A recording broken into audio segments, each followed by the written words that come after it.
Hello, my name's MBZ. Welcome to Game Take. I did it! I consistently decided to do another one of these. Wow, it's incredible. Truly an amazing feat I have accomplished. One of the things about seeing yourself on camera a lot is you realise, oh dear, my hair, it's getting big, I need to shave this shit down, I need to fluff it off, it's becoming trampoline-like again and it's out of control. But while I ponder that, I will have you ponder some of the game stories this week. So let's start things off with Nintendo's online pricing for the Switch. So I think a lot of us expected the worst news when Nintendo were like, we're charging for online, all you're gonna get is this mobile app which lets you talk via it, and you can do friend lobbies in it, and then we'll give you one free NES/SNES game, which maybe you'll have online, maybe it won't, who knows? It was just mixed messaging, it was terrible, it was bad, and no one was happy with it. But people, you know, were like, if this costs not that much, maybe it's not the end of the world. And surprisingly, Nintendo came out and Kimishima, in I believe it was an interview with the Nikkei, said, hey, this is the pricing for our Nintendo Online service, and it doesn't look like it breaks the bank. So he said that they're charging between 2,000 to 3,000 yen per year for the subscription, which could mean a tiered system. It could mean that if you pay 2,000, you only get limited access. If you pay 3,000, you get a bit more on top. But that kind of works out around between $17 and like $25. So people are imagining it's probably because of weirdness with exchange rates and everything, it might shake out to $20 to $30, which in the UK might screw us over. So we might end up paying like 25 quid or something at the high end, maybe like 20 to 25 or like 18 to 25, something like that. But I hope we don't get too badly screwed, because when you look at PlayStation Plus, you can get a subscription for 40 quid for a year from that. So I would like it to be at least half, because it seems like they're going for basically half of the competition. With this in mind, is Nintendo's online subscription worth it then, or more worth it now? And that's a tough thing to answer because we still don't know a lot about it. I imagine we're going to get Nintendo Direct very soon, like in the upcoming weeks before the Switch launches, which maybe talks about UI, maybe talks a bit more about online, although they might not talk about online at all because it's not properly launching until later in the year. So we could just have to wait, and that could be a bit of a problem. And I would like it to be a great service. I hope that they make something good.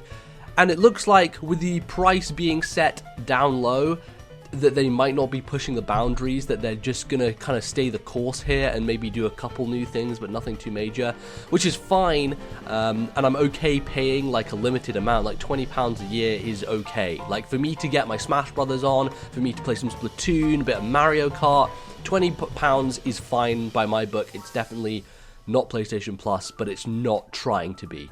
So I think it's okay. So the PS4 Pro is getting an update, a thing called Boost Mode. So this is going to roll out as part of the 4.5 firmware update to PS4, and I will read from the screenshot of what Boost Mode actually is. So it says, experience improved gameplay, including higher frame rates for some games that were released before the introduction of PS4 Pro.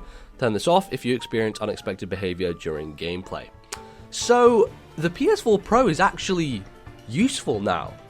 This is a big step. This is something that a lot of people were asking for, which is, hey, if you're going to make an updated console, please don't focus on graphics. Maybe focus on the thing that's actually important, which they actually point out in this screenshot, to gameplay. The thing that's important to gameplay, higher frame rates, right? And that's crazy that they're doing this with a software update, that it's going to be compatible with multiple backwards, or not backwards, but like previously released PS4 titles. And I don't think it's going to break things in the sense that I don't think you're going to get 30 FPS games jumping to 60. But what you are finding, and what you will find, is that things which were choppy before, things that couldn't handle a solid 30, are now going to be able to run more smoothly and look better as a result, which is great. They put up the example as a NeoGAF thread of The Evil Within, and you can see like on one side there is the really choppy, really ugly version, on the other side you have the much smoother with boost mode applied. So this is interesting because Sony are kind of letting people do what they want, and they're being like, okay, this could break things, this could make everything fall apart, but we're going to trust that you kind of want your own experience. If you want higher frame rates, go for it.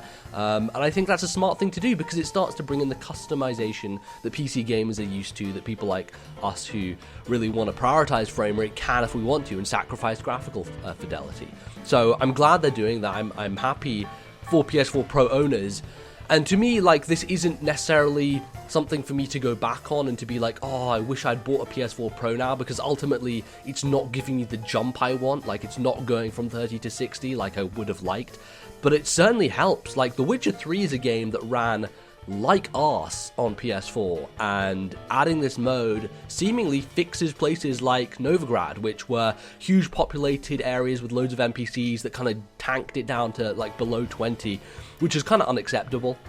And I'm surprised that Sony allow these games to be released in that state, but I'm glad that there's kind of a fix now. That's really cool. It means that people can actually, you know, get a better experience out of their PS4 Pro, justifies the purchase a bit more. It's nice. So, good on you, Sony. It's a nice piece of news. And finally, wrapping things up, Nintendo have delayed their next mobile game, which was to be an Animal Crossing mobile game in the series, which would supposedly, they said, connect to proper Animal Crossing games in some way. So Fire Emblem Heroes came out, and that is kind of lighting the world on storm. Nintendo saw a 6% rise in their stock price in Japan as a result. People are definitely paying money for this thing. Guess what? You kind of have to if you want the shit you want. Even then, it's pretty much a lottery, which is a pain in the ass, and it really screwed me over many times. I've been annoyed with this gacha system, and this is the first gacha style game I've played, and it is really kind of terrible in that sense, but I'm enjoying the game. I think it's fun. I can't really put it down, to be honest. So they've kind of found something that, though it's very mobile game, is very successful. And what they're going to do with this Animal Crossing one is curious to me, because I think originally both these games were slated to release in the fall of last year, so around November, December, and they both got delayed, which made sense because they wanted to push Mario Run forward and get these out of the way for later on. They thought after the success of Pokemon Go, they wanted a big name franchise, and that's why they got up on Apple's stage and announced it, which was smart, and I think made them a good amount of money. I think 5% of players converted to paying customers, which is a pretty high percentage when you consider the free-to-play market on mobile devices. You usually get like 2 to 3%, so getting people to pay $10 is a huge markup, you know? So I'm interested to see what this Animal Crossing game is going to be, because it feels like they can't go whole hog and put a proper Animal Crossing on phone, because if they do that, they're going to draw people away from their console, right? Or will they? And that's the real question, because like something like Pokemon Go, they were like, oh, Pokemon Go, no one's going to buy these new Pokemon games because they're going to be satisfied with that. And yet Sun and Moon saw astronomical sales, like through the roof. Is Fire Emblem going to see the same treatment? Are more people going to pick up Awakening and Fates as a result of having played this, which is, to be honest, a relatively competent, kind of faithful Fire Emblem game, you know, missing a lot of features that are in the main thing.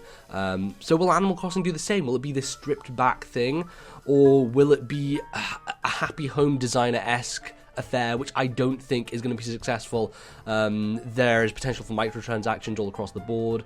Animal Crossing seems like it could be just retrofitted to a phone in a really smart way. And, you know, the DS game, Wild World, used touch controls on the bottom screen if you wanted to move your character around. So it's pretty much fitted for that model if you wanted to go that way. So, I don't know. I'm very interested in where they're going to take this Animal Crossing game. It feels like one of the more unique ones. It feels like one that has a lot of brand recognition, probably more than Fire Emblem, and in the West, certainly. So I do wonder, and I'm interested. So not much to say aside from, hey, it's going to be pushed out the fiscal year into the next one, and of course Nintendo will probably be working on other mobile games, but yeah, there you go, Animal Crossing Mobile, it's happening. That's going to wrap us up for Game Take this week, so let me know what you think of these stories down below, and I guess I'll see you next time. Thanks for watching, people. Goodbye!